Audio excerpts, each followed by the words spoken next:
నమస్తే, నేను Sahasra. Welcome back to our channel.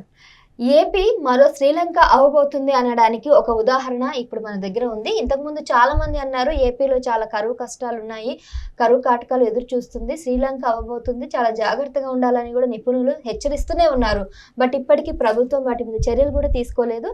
So అందువల్ల ఆల్మోస్ట్ శ్రీలంకకు దగ్గరగా వెళ్ళిన పరిస్థితులు కూడా ఎదుర్కొంటున్నాం. మీరు ఇక్కడ చూసినట్లయితే 2019 నుంచి 2022కి రేట్లు ఎంత పెరిగాయి, ప్రజెంట్ 2024కి ఎంత రేట్లు పెరిగాయి, దాని గురించి ఏపీకి సంబంధించిన ఒక వ్యక్తి ఉన్నారు, తనని అడుగుదాం. అంతేకాకుండా శ్రీలంకలో ఉన్నటువంటి రేట్స్ కూడా డిస్కస్ చేద్దాం. దానికి దీనికి ఆల్మోస్ట్ మన దగ్గరలో ఉన్నామని కూడా అర్థమవుతుంది. సో నమస్తే అండి. నమస్తే అండి. సో మనం జనరల్ గా రేట్లు పెరుగుతున్నాయి అని అంటే దానికి ముఖ్య కారణం ఇన్ఫర్మేషన్ ఒకటి ఉంటుంది, లేదంటే డిమాండ్ అండ్ సప్లై ఉంటుంది. ఇదంతటా కూడా అక్కడ ఉన్నటువంటి అధికారుల చేతిలో ఉంటుంది అనేసి అంటారు. మరి అది నిజమేనా? ఒకటి, ఈరోజు ఈ రేట్లు వీటన్నిటి గురించి మనం మాట్లాడుకోవాలంటే గతంలో ఏంటంటే సంపద సృష్టించి దాని నుంచి పేదలకు సంక్షేమం ఇచ్చేవాళ్ళు. ఇప్పుడు ఈ చేతగాని ప్రభుత్వం ఏం చేస్తూ ఉందంటే అప్పులు చేసి మళ్ళీ అదే విధంగా రేట్లు పెంచేసి డబ్బులు ఇస్తూ ఉన్నారు. ఈ రోజు ఆంధ్రప్రదేశ్ రాష్ట్రంలో ప్రజలు కూడా ఒకటి గ్రహించాలి. ఏంటంటే ఈరోజు డబ్బులు ఇస్తా ఉన్నాడు, ఎవరి జోబీలో నుంచి తీసిస్తున్న డబ్బులు మన దగ్గర ఈ విధంగా రేట్లు పెంచేసి ఇస్తా ఉన్నాడు. ఒకప్పుడు రేషన్లో ఏంటంటే 6 రకాల సరుకులు ఇచ్చేవాళ్ళు, ఇప్పుడు అవన్నీ ఆపేసి ఒక బియ్యమే ఇస్తా ఉన్నాడు ఈ జగన్మోహన్ రెడ్డి. ఇది నిజంగా పేదలకు ఇచ్చే సంక్షేమం అంటే నువ్వు 6 రకాలు ఇవ్వాలి సబ్సిడీలో రేషన్ ద్వారా. ఈ రోజు ఒక బియ్యమే ఎందుకు ఇస్తున్నావు? దీనికి సమాధానం చెప్పు జగన్మోహన్ రెడ్డి. దీనికి సమాధానం చెప్పలేడు ఎవడు ఈ జగన్మోహన్ రెడ్డి. అదే విధంగా ఒకప్పుడు రేట్లు ఎలా ఉన్నాయి, కందిపప్పు 80 ఉండేది, ఈ రోజు 130, అంటే 50% పెరిగింది. శనగపప్పు 65 ఉండేది, 140 పెరిగింది. మినపప్పు 19 ఉండేది, 130 పెరిగింది. పెసరపప్పు 85 ఉండేది, 135 పెరిగింది. బెల్లం 45 ఉండేది, 60 అయింది. కారం 230 ఉండేది, 300 అయింది. అంటే ఈ విధంగా చూడండి, గోధుమ పిండి 30 ఉండేది, 55 అయింది. అంటే ప్రతి ఒక్క రేటు దాదాపుగా 25%, 30%, 50%, 75% ఈ విధంగా పెరిగాయి. ఇవి కొన్ని మాత్రమే, ఇలాంటివి ఎన్నో రేట్లు పెంచేశాడు. ఒకప్పుడు పెట్రోల్ ఎంత నింది? 70 రూపాయలు నింది. ఈ రోజు ఎంత? 110, 120 దాకా వచ్చింది. అదే విధంగా ఒకప్పుడు ఆర్టీసీ ఛార్జీలు ఎంత? ఇప్పుడు ఆర్టీసీ ఛార్జీలు ఎంత? కరెంటు ఛార్జీలు 10 సార్లు పెంచాడు. ఈ విధంగా ఇన్ని పెంచేసి మన దగ్గర నుంచి బాగా లాగేస్తా ఉన్నాడు, పిండేస్తా ఉన్నాడు మనల్ని, మనుషుల్ని పిండేసి ఇదంతా తీసుకొని మన దగ్గర నుంచేమో 10,000, 20,000 తీసుకుంటాడు. నీకు ఒక 1000 ఇస్తాడు. ఇచ్చేసా నేను ఇచ్చేసా అని చెప్పి 100 సార్లు 100 మందితో చెప్పిస్తాడు. ఇక్కడ ఏంటి? అదేనా సంక్షేమం అంటే? ఇప్పుడు చూడండి, కళ్ళ ముందు కనబడతా ఉంది, ప్రతి ఒక్క రేట్లు పెంచేశాడు. అది వాస్తవం కాదా?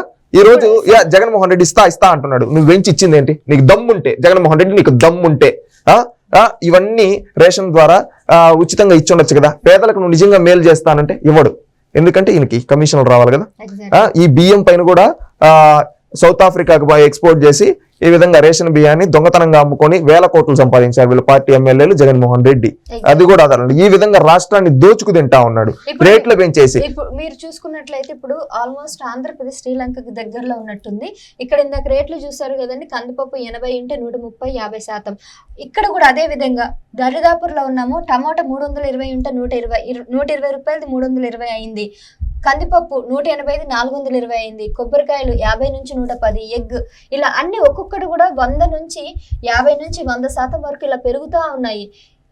శ్రీలంక ఒక సంవత్సరంలోనే ఇంత ఇన్ఫ్లమేషన్, ఇంత రేట్లు పెరుగుతున్నాయి అంటే ఇక్కడ కూడా దాదాపుగా 2-3 సంవత్సరాల్లో ఇంత పర్సెంటేజ్ పెరిగింది. సో మనం శ్రీలంక వరకు వెళ్తున్నామంటే అక్కడ కూడా చాలా మంది అక్కడ ఉన్నటువంటి ప్రభుత్వ అధికారుల నిర్లక్ష్యం వల్ల, వాళ్ళు సరిగ్గా పరిపాలన చేయకపోవడం వల్ల అలా పెరిగిందనేసి ఒక నివేదిక అయితే తెలియజేశారు ప్రపంచానికి. సో ఇక్కడ కూడా ఆంధ్రప్రదేశ్లో అదే జరుగుతుంది. మీరు అన్నట్టు సంక్షేమ పథకాల పేరు మీద మన దగ్గర నుంచి డబ్బులు తీసుకెళ్లి మరి సంక్షేమ పథకాలు ఇస్తున్నారు. అవసరం అంటారు సంక్షేమ పథకాలు? సంక్షేమ పథకాలు అవసరం, రాష్ట్రానికి సంక్షేమ పథకాలు అవసరం. ఆ సంక్షేమాన్ని ఎలా ఇవ్వాలంటే సంపద సృష్టించి ఇవ్వాలి. ఆ సంపద సృష్టి అనేది ఏ విధంగా అంటే 10 రకాల కంపెనీలు తీసుకొని వస్తే ఆ 10 రకాల కంపెనీలు 10 దగ్గరలో పెడతాయి. అప్పుడు ఏంటంటే ఆ చుట్టుపక్కల ల్యాండ్ వాల్యూస్ ఇంక్రీజ్ అవుతాయి. అదే విధంగా ఏమంటే ఆ పెట్టిన కంపెనీ మనకు ట్యాక్స్ కడుతుంది. ఆ కంపెనీలో ఏదన్నా ఒక ప్రోడక్ట్ తయారైతే ప్రతి ప్రోడక్ట్ పైన మనకి ఇంత పర్సెంటేజ్ అనేది స్టేట్కి ట్యాక్స్ కడతారు. అదంతా ఏమవుతుంది? రాష్ట్రానికి ఆదాయం వస్తుంది. ఆ వచ్చిన డబ్బులు స్టేట్ ఏం చేస్తుంది? పేదవాళ్ళు, లేని వాళ్ళకి ఇస్తుంది. అప్పుడు ఈ రేట్లు కరెక్ట్గా ఉంటాయి. అదే విధంగా ఏమంటే ఈ విధంగా పెరుగుతుంది. ఇది ఆలోచించాల్సింది ప్రతి ఒక్కరు. సో ఇప్పుడు రేట్లు తగ్గడానికి ఏం చేస్తే బాగుంటుందని మీ ఆలోచన? యాజ్ ఎ మీరు స్టూడెంట్ కానీ ఇక్కడ ఉన్నట్టు ఫినాన్షియల్ డీటెయిల్స్ అన్ని కూడా మీకు ఐడియా ఉంటుంది కదా. ఈ రేట్లు మళ్ళీ దిగి రావాలంటే ఏం చేయాలంటారు? ఒకటి, రాష్ట్ర ఆదాయాన్ని పెంచాలి, ఆదాయ వనరులను సృష్టించాలి.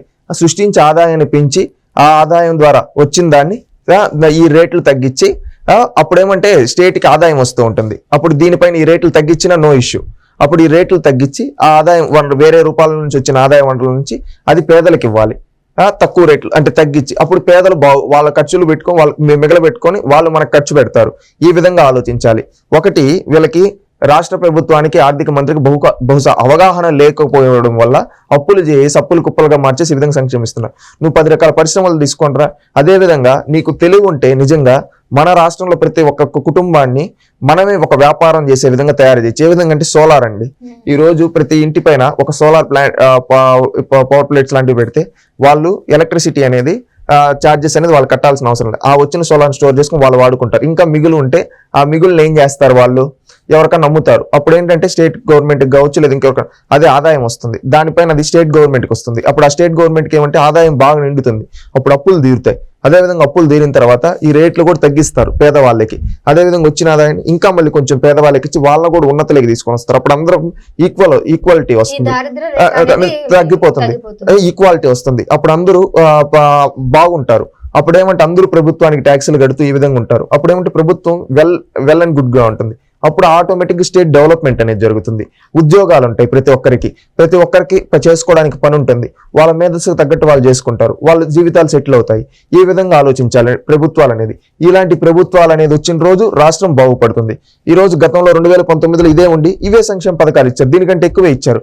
కానీ ఇప్పుడు ఇచ్చేది 10, కానీ ఆ 10కే ఎంత పబ్లిసిటీ చేసుకుని ఇప్పుడు పబ్లిసిటీ ఎక్కువ, పనులు తక్కువ. ఒకప్పుడు పబ్లిసిటీ లేదు, పనులు ఎక్కువ చేసేవాళ్ళు, పబ్లిసిటీ తక్కువ ఉండేది. ఇప్పుడు ఏంటంటే పనులు తక్కువ, పబ్లిసిటీ ఎక్కువ అనే విధంగా ఉంది. ఇప్పుడు ప్రకృతి వినార్థాలు వచ్చినా గానీ లేదంటే కరువు వచ్చినా గానీ వర్షాలు పడక వచ్చినప్పుడు పంట దిగుబడి తక్కువ ఉన్నప్పుడు కూడా ఈ రేట్లు పెరుగుతాయి అని అంటారు కదా, మరి ఆ టైం ఎట్లా అవుతుంది? ఇప్పుడు అది ఒక సంవత్సరం 2 సంవత్సరాలు ఉంటుంది. ఇప్పుడు మనం ఆల్రెడీ సర్ప్లస్ లో మన దగ్గర ఉంటే దాన్ని మనం ఇస్తాం వాళ్ళకి సబ్సిడీస్ మీద. అప్పుడు కరువు అందరినీ ఆదుకున్న వాళ్ళం అవుతాం. అంతేగాని అప్పుడు రేట్లు పెంచేసి కాదు, కరువు ఉండేటప్పుడు ఇంకా తగ్గించి ఆదుకోవాలి వాళ్ళని. ఎగ్జాక్ట్లీ ఆ విధంగా ప్రభుత్వాలు అంటే ఆలోచన ఉండాలి. ఆ ఆలోచన అనేది మంచి ప్రభుత్వం వచ్చినప్పుడు జరుగుతుంది. ఆలోచన ఇప్పుడు ఉన్నటువంటి నాయకులకు ఎవరికి లేదు. చంద్రబాబు నాయుడు గారికి ఉంది. గతంలో ఆయన ప్రభుత్వంలో ఎలా ఉంది, స్టెబిలిటీ ఉంది. ఇప్పుడు స్టెబిలిటీ లేదు, అందుకని చెప్పారు. ఎగ్జాక్ట్లీ అండి, ట్రూ. సో నేను చెప్పినట్టు కూడా ఎప్పుడైనా మనకి కరువు వచ్చినప్పుడు కానీ దిగుబడి తక్కువ అయినప్పుడు కానీ ప్రభుత్వమే ఆదుకోవాలి తప్ప ప్రభుత్వమే ప్రజల మీద భారం వేసి ఇంకా వాళ్ళని బాధ పెట్టకూడదు అనేది ఇక్కడ దీన్ని బట్టి అర్థమవుతుంది. సో మీరంతా కూడా ఒకసారి దీని గురించి ఆలోచించి కరెక్ట్ నిర్ణయం తీసుకోవాలని మా మనవి.